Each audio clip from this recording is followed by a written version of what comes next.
दोस्तों नमस्कार, मेरा नाम विजेंद्र राणा है और आप प्रबोधन का डिजिटल प्लेटफॉर्म देख रहे हैं। आज हमारे साथ गरिमा मेहरदोसानी जी हैं। कांग्रेस में जो चल रहा है उसके विषय पर हम बात करेंगे कि आखिर कांग्रेस में चल क्या रहा है और प्रदेश की सियासी समीकरण आखिर कांग्रेस के पक्ष में क्यों नहीं है। बड़े बड़े नेता कांग्रेस के जो हैं कांग्रेस छोड़ रहे हैं और बहुत सारे मुद्दे हैं हम बात करने के लिए। मैम, आपके बड़े नेता जो हैं, एक तो कल एक बयान आया जो है आपके ज्योति सिंह बिष्ट जी ने जो है कांग्रेस छोड़ दी, तो ऐसा क्या ये बयानों में कितनी सच्चाई है? देखिए, कई बार माननीय बिष्ट जी से संपर्क साधने की कोशिश की गई लेकिन संपर्क नहीं हो पा रहा है। ऐसे में इस बात की पुष्टि नहीं हो पा रही है कि क्या वो अधिकृत रूप से इस्तीफा दे चुके हैं, और अगर इस्तीफा दे भी चुके हैं तो इस्तीफे नामंजूर भी होते हैं, रूठों को मनाया भी जाता है। और मेरा पूरा विश्वास है कि जैसे ही बिष्ट जी से संपर्क होगा, मेरे पार्टी के वरिष्ठ नेता उनके साथ बैठेंगे। उनके मन में क्या कष्ट है, क्या पीड़ा है, क्या ऐसी बात है जो उन्हें खल रही है या साल रही है, उस पर विचार मंथन होगा। और बिष्ट जी देखिए हमारे बड़े भाई हैं। मैं अगर अपनी बात कहूं तो मैंने राजनीति में 80% जो कुछ भी सीखा वो माननीय बिष्ट जी से ही सीखा। सक्रिय राजनीति में आने के बाद उन्होंने बहुत मार्गदर्शन किया। उनसे हमने सीखा कर्तव्य निष्ठा किसको कहते हैं, लगन किसको कहते हैं, मेहनत किसको कहते हैं, समर्पण भाव या पार्टी की सेवा किसको कहते हैं। तो कहीं ना कहीं जो व्यक्ति उत्तराखंड में कांग्रेस का पर्याय हो, वो कांग्रेस से अपने आप को अलग कर ही नहीं सकता। मुझे लगता है जब हमारे जैसे कार्यकर्ता उनसे संपर्क करेंगे, नेता संपर्क करेंगे, तो बिष्ट जी का मन पिघलने में देर नहीं लगेगी, क्योंकि माननीय बिष्ट जी शणे रुष्टा शणे तुष्टा हैं और उनको मनाना कोई बहुत बड़ी बात नहीं है। बिष्ट जी को हम मना लेंगे। बिष्ट जी कांग्रेस पार्टी के थे और रहेंगे, ये मेरा विश्वास है। मैम, बड़ा मार्मिक ट्वीट उन्होंने किया कि कांग्रेस में जो चल रहा है, कांग्रेस में उनको अपना भविष्य नहीं दिख रहा है, तो इस विषय में आप क्या कहेंगे जो ट्वीट आपने पढ़ा होगा? देखिए, 2012 की मैं बात आपको बताऊं कि माननीय बिष्ट जी टिकट मांग रहे थे धनौल्टी से और उनको पार्टी किसी कारणवश टिकट नहीं दे पाई। उस वक्त भी माननीय बिष्ट जी ने जो चुनाव किया वो निर्दलीय चुनाव लड़ने का चुना और किसी और दल में वो शामिल नहीं हुए। ऐसे में उनकी रग रग में कांग्रेस बसती है, ये इसकी वानगी है कि निर्दलीय चुनाव लड़ना उनको गवारा है लेकिन किसी दूसरे दल में जाना नहीं। और माननीय बिष्ट जी जो हम सबके प्रेरणा स्रोत रहे हों, जो हम सबके मार्गदर्शक रहे हों, वो इतनी आसानी से अपना मनोबल हार जाएंगे। मेरा मानना है कि माननीय बिष्ट जी एक बहुत मजबूत व्यक्ति हैं। ये जो कुछ भी उन्होंने ट्वीट किया है या जो कुछ भी उन्होंने फेसबुक पोस्ट डाली है, ये क्षणिक है और ये मुझे लगता है कि एक इम्पल्सिव ट्वीट है जिसको कई बार हम कहते हैं कि उद्वेलित होकर व्यक्ति कर देता है। ऐसे में जब वो पुनः मंथन अपने कदम पर करेंगे तो वापसी उनकी कांग्रेस में ही होगी, आप देखिएगा। और मुझे नहीं लगता कि पार्टी हाईकमान इतनी आसानी से उनको उनकी जिम्मेदारियों से मुक्त करेगा, क्योंकि बिष्ट जी को कांग्रेस पार्टी की जरूरत है। मैम, आपको नहीं लगता है कि यदि बिष्ट जी पार्टी छोड़ते हैं तो जो यूथ है, कांग्रेस का जो यूथ युवा है, उस पर गलत प्रभाव जाएगी? भाई, इतना अनुभवी व्यक्ति जो है कांग्रेस पार्टी छोड़ रहा है। मैंने जैसा कि कहा, कांग्रेस को माननीय बिष्ट जी की बहुत जरूरत है। उनके जैसे कर्मठ और मेहनती कार्यकर्ताओं की बहुत जरूरत है। हमने रात के 12-12 बजे तक यहाँ कांग्रेस मुख्यालय में बिष्ट जी को काम करते हुए देखा। ये जो इंफ्रास्ट्रक्चर आज आपको कांग्रेस भवन का दिख रहा है, इसमें पूरा किसी और का योगदान ही नहीं है। पूरा अपने सामने खड़े होकर उन्होंने ये बिल्डिंग्स बनाई हैं जहां आज बैठकें होती हैं। तो अपने लगाए हुए पौधे को कैसे कोई अपने ही हाथों से उखाड़ लेगा, ये मेरी समझ से परे है। मैम, मानिए केवल बिष्ट जी ही नहीं, इस क्रम में जो है हरीश धामी जी भी थे जिन्होंने मुख्यमंत्री के लिए सीट छोड़ने की पेशकश की थी और बद्रीनाथ विधानसभा से भी ये समीकरण आ रहे थे कि कहीं ना कहीं बद्रीनाथ विधानसभा से भी मुख्यमंत्री जो है समय पर जो है चुनाव लड़ सकते हैं, परंतु वो बातें समय के साथ जो है सत्य प्रतीत नहीं हुई। तो ऐसी ये स्थितियां क्यों आन पड़ती मैम आपकी पार्टी में? डैमेज कंट्रोल क्यों नहीं कर पाते आप लोग? मुझे नहीं लगता कि ये स्थितियां केवल कांग्रेस पार्टी में आती हैं। ये स्थितियां हर पार्टी को इससे गुजरना पड़ता है। आप गोवा में देखिए क्या हाल हुआ। आप भारतीय जनता पार्टी के लोगों को क्या कांग्रेस में आते हुए नहीं देखा आपने? मातवर सिंह कंडारी जी वहीं से हमारे वहां आए थे। हमारे वहां कई ऐसे लोग हैं जो भारतीय जनता पार्टी से कांग्रेस में शामिल हुए थे।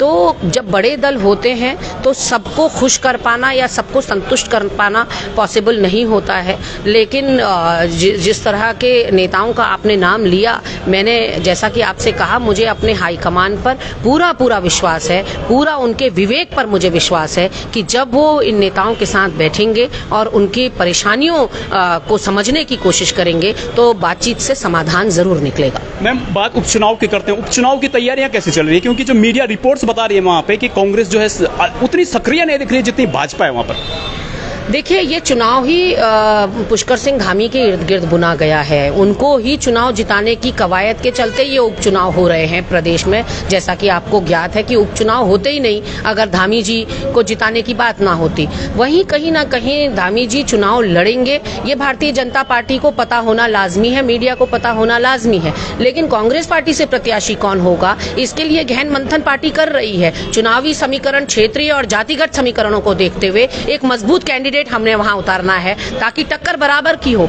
एक मजबूत टक्कर हम पुष्कर सिंह धामी और भारतीय जनता पार्टी को दे सकें। और जिस तरह का 1.5-2 महीने का कार्यकाल यहां पर पुष्कर सिंह धामी का रहा है, मुझे लगता है कि उत्तराखंड की जनता आज हाथ मल रही है कि कौन लोग सत्ता पर काबिज हो गए हैं, जो बिजली के संकट से उबार नहीं पा रहे, वनाग्नि से उबार नहीं पा रहे, जल संकट से उबार नहीं पा रहे, भ्रष्टाचार का सहकारिता में और स्वास्थ्य विभाग में इतना बोलबाला है। तो ऐसे में ये सारी बातों को लेकर हम जब चंपावत उपचुनाव में जाएंगे तो आप देखेंगे कि एक कड़ी टक्कर हम निश्चित तौर पर इस चुनाव में देंगे। और कांग्रेस पार्टी 11 मई को नामांकन की आखिरी तारीख है, इस समय का सदुपयोग करना चाहती है और एक बढ़िया कैंडिडेट उतारना चाहती है चुनाव में। आपके लिए भी सरप्राइजिंग होगा वो नाम। मैं क्या नया चेहरा कोई उतारा जा रहा है? क्योंकि जो कयास लगाए जा रहे हैं, बताया जा रहा था कि खरकवाल जी का नाम ही लिया जा रहा है।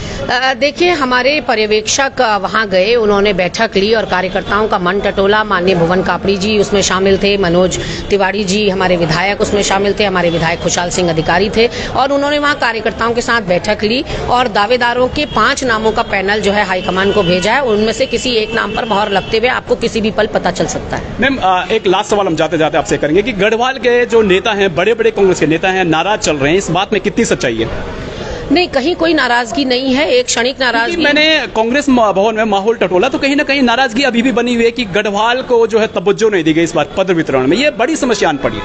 हाँ, और इस बात को शहर तो स्वीकार भी किया बड़े नेताओं ने। नहीं, मुझे लगता है कि एक ये बड़ा कदम पार्टी ने लिया, क्योंकि कुमाऊं और गढ़वाल की खाई को पाटना बहुत जरूरी था। कुमाऊं गढ़वाल बात जो लोग करते हैं वो अगर कुमाऊं गढ़वाल को साथ भी लिया जाता तो फिर वो ठाकुर ब्राह्मण का विवाद शुरू कर देते। ठाकुर ब्राह्मण का विवाद सुलझा भी लिया जाता तो फिर वो देसी पहाड़ी का विवाद शुरू कर देते। तो विवादों का जातिवाद का और क्षेत्रवाद का कोई मुझे लगता है कि समाधान है ही नहीं। जो संकीर्ण मानसिकता के और संकुचित सोच के लोग हैं वो इस तरह की बातें करते रहेंगे। अगर यही सोच उत्तर प्रदेश के लोग रखते तो शायद उत्तराखंड के 4 मुख्यमंत्री उत्तर प्रदेश के मुख्यमंत्री पद को सुशोभित नहीं करते। चाहे हेमवती नंदन बहुगुणा हो, चाहे गोविंद बल्लभ पंत हो, चाहे नरेंद्र तिवारी हो, वो उत्तर प्रदेश के मुख्यमंत्री बने। अगर उत्तर प्रदेश के लोग भी इसी तरह की बात करते कि उत्तर प्रदेश में क्या टैलेंट की कमी रह गई जो उत्तराखंड से यहाँ मुख्यमंत्री बनाए जा रहे हैं, तो इस तरह की बातें वहां देखने को नहीं मिली। वहां खुले विचार से लोगों ने सहज स्वीकार किया हमारे लोगों को ये। लेकिन यहाँ उत्तराखंड में तो उल्टी गंगा बह रही है कि अपने कुमाऊं के लोग गढ़वाल को स्वीकार्य नहीं है और गढ़वाल के लोग कुमाऊं को स्वीकार्य नहीं है। तो इससे बाहर निकलना होगा, इस खाई को पाटना होगा। और एक बड़ा कदम पार्टी हाईकमान का मैं मानती हूँ। और 2002 का भी प्रकरण आपको बताना चाहती हूँ कि 2002 में पंडित नरेंद्र तिवारी जी मुख्यमंत्री थे, पार्टी के अध्यक्ष के पद पर माननीय हरीश रावत जी थे, दूसरे नंबर की मंत्री के पद पर कुमाऊं से इंदिरा हृदय जी थी, विधानसभा अध्यक्ष जो है कुमाऊं से थे। तो ऐसे में मुझे लगता है कि ये कोई पहली बार नहीं हुआ है। जहां पर भी काबिल व्यक्ति या जिस भी फ्रेम में जो फिट बैठता हुआ दिखाई पड़ेगा, पार्टी उसी के ऊपर निर्णय लेगी। मैम, ज्योत सिंह बिस्जी से मेरी कुछ समय पहले बात हुई तो बड़े कांग्रेस के बड़े बातें उन्होंने कही और कहीं ना कहीं डैमेज कंट्रोल की भी उन्होंने बातें कही, एकता की कांग्रेस की बात कही। परंतु ऐसा क्या हो जाता है कि बड़े बड़े नेता जो बड़ी बड़ी बातें कहते हैं लास्ट में जो है कांग्रेस छोड़कर चले जा रहे हैं? क्योंकि नेता भी इंसान है। अगर बिष्ट जी ने बड़ी बड़ी बातें, मैं क्षमा चाहूंगा, बिष्ट जी को टिकट भी मिल चुका था, अब क्या चाहिए बिष्ट जी को? मैंने जैसा कि आपसे कहा कि बिष्ट जी बड़े नेता हैं, बड़ी बड़ी बातें कर रहे हैं या उनको टिकट भी मिल चुका है, ये सारी बातें आप कह रहे हैं। लेकिन आज उन्होंने कृत्य कुछ उल्टा किया, ये भी आपका मंतव्य है कहने का। लेकिन मैं सिर्फ इतना बताना चाहती हूँ कि हर बड़े नेता के पास भी एक धड़कता हुआ दिल है और हर बड़े नेता की भी अपनी भावनाएं हैं जो कभी कभी उनको ठेस लगना लाजमी है और चोटिल होना लाजमी है। ऐसे में मुझे लगता है कि क्षणिक अपने गुस्से पर वो कंट्रोल नहीं कर पाए लगाई और इस तरह की पोस्ट उन्होंने लिखी है, लेकिन जब वो विचार करेंगे और ठंडे दिमाग से उनको बैठाकर समझाया जाएगा तो रूठे हुए बीस जी को हम मना लेंगे, ऐसा मैं आपको वादा करती हूँ। मैम, अगर बीस जी चले जाते हैं तो पार्टी के लिए क्या मानते हैं आपकी बड़ी क्षति है? बहुत बड़ी क्षति है। मैंने कहा कांग्रेस को बीस जी जैसे मेहनती, कर्मठ, लगन वाले नेताओं की, कार्यकर्ताओं की बहुत जरूरत है। और अगर सबको नेता ही बनना है पार्टी में तो गरिमा दसौनी पहली व्यक्ति होगी जो अपने सारे पदों को अपनी पार्टी को अर्पित करेगी और कार्यकर्ता के रूप में अपनी सारी जिम्मेदारियों का निर्वहन करने के लिए मैं अपने आप को प्रस्तुत करूंगी, क्योंकि मेरी समझ से नेताओं से ज्यादा हमें आज कार्यकर्ताओं की जरूरत है और मैं कार्यकर्ता रहना पसंद करूंगी। ऐसे में व्यक्ति की जो महत्वाकांक्षाएं हैं वो कभी ना कभी प्रबलवती होती हैं और ऐसे में वो कुछ भी जो करते हैं उसको लेकर पार्टी के बीच में सामंजस्य स्थापित करना ये पार्टी हाईकमान का काम है, संतुलन स्थापित करना, समन्वय स्थापित करना ये पार्टी हाईकमान का काम है और मेरा पार्टी हाईकमान इस काम को बखूबी जानता है। मैम, एक 20 से 25 साल का युवा जो राजनीति में जो है रुचि रखता है और राजनीति में अपना भविष्य देखता है, तो आप उसको क्या कहेंगे कि वो कौन सी पार्टी में जाए? यदि कांग्रेस में आप उसे निमंत्रण देंगी तो ऐसा क्या है कि वो कांग्रेस में आए? देखिए, कांग्रेस पार्टी का एक गौरवशाली इतिहास है। गौरवशाली इतिहास पुरुष हमने देने का काम किया है। अगर इस देश के आजादी के आंदोलन से कांग्रेस को आप हटा दें, माइनस कर लें, तो फिर आजादी के आंदोलन में कुछ बचेगा नहीं। अपने को न्यौछावर कर दिया, अपने प्राणों की आहुति इस कांग्रेस के नेताओं ने दे दी, इस देश के लिए, इस प्रदेश के लिए। उसके बाद क्या चाहिए? हमने अपने दो नेताओं को अपने आंखों के सामने शत विक्षत होते हुए देखा है। स्वर्गीय इंदिरा जी और स्वर्गीय राजीव गांधी जी ने प्रधानमंत्री पद पर रहते हुए अपने आप इस देश की मिट्टी को अपने खून से सींचा है। हमने कभी धर्म की आड़ लेकर राजनीति नहीं करी, हमने कभी अपने माता पिता की आड़ लेकर राजनीति नहीं करी, हमने कभी सेना के शौर्य और पराक्रम पर राजनीति नहीं करी। हमने की है तो नीतियों की बात करी है, पंचवर्षीय योजनाओं की बात की है और मनरेगा की आधार की बात की है। हमने कहीं ना कहीं गरीब की, वंचित की, शोषित की बात करी है। सारे वर्गों को, सबको साथ लेकर कांग्रेस पार्टी चली है। आप कांग्रेस का इतिहास उठाकर देखिए, कांग्रेस पार्टी ने इस देश में क्या क्या कीर्तिमान स्थापित किए हैं, कितने बड़े बड़े इंस्टीट्यूट्स कांग्रेस पार्टी ने दिए हैं, जिनको आज सिलसिलेवार तरीके से एक सिरे से भाजपा बेचकर भी इस देश को ठीक ढंग से नहीं चला पा रही है। महंगाई पर कंट्रोल नहीं कर पा रही है, बेरोजगारी के लिए कोई रोड मैप नहीं है, कोई आउट ऑफ बॉक्स थिंकिंग नहीं है आर्थिक व्यवस्था को पटरी पर लौटाने की।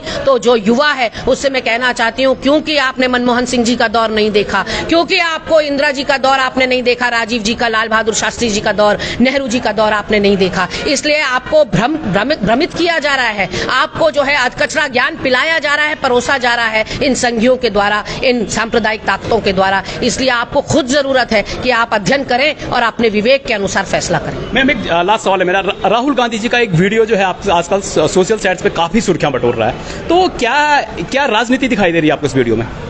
नहीं, ये सब भाजपा की ट्रोल आर्मी का कमाल है। क्या व्यक्ति को शादी समारोह में अपने निकटवर्ती मित्रों के आयोजनों में जाने का अधिकार नहीं है? क्या राहुल गांधी इंसान नहीं है नेता होने के साथ साथ? ऐसे में वो नेपाल गए थे एक शादी समारोह में प्रतिभाग करने, पार्टी चल रही थी, उस पार्टी की वीडियोस वायरल करके भाजपा आखिर साबित क्या करना चाहती है? कहीं ना कहीं जिन लोगों के वहाँ माननीय राहुल जी गए, उन लोगों ने प्रधानमंत्री मोदी से भी मुलाकात की है और कभी चीनी एजेंट बताया जा रहा है, कभी दूसरी चीज बताया जा रहा है। तो सिर्फ मुझे ये हास्य का कारण लगते हैं, एक विडंबना ही दिखाई पड़ती है कि आज सत्तारूढ़ दल अपनी नीतियों पे बात नहीं कर रहा है, अपनी योजनाओं और घोषणाओं पर बात नहीं कर रहा है, गरीबों को, वंचितों को राहत पहुंचाने की बात नहीं कर रहा है, सिर्फ और सिर्फ माननीय राहुल गांधी के पीछे हाथ धोकर पड़ा है। ये मैं अपने नेता की मजबूती मानती हूँ, ये अपने नेता की ताकत मानती हूँ कि आज पूरी भारतीय जनता पार्टी की ट्रोल आर्मी या IT सेल अगर एक व्यक्ति के पीछे पड़ा है तो सोचिए उसकी ताकत क्या होगी।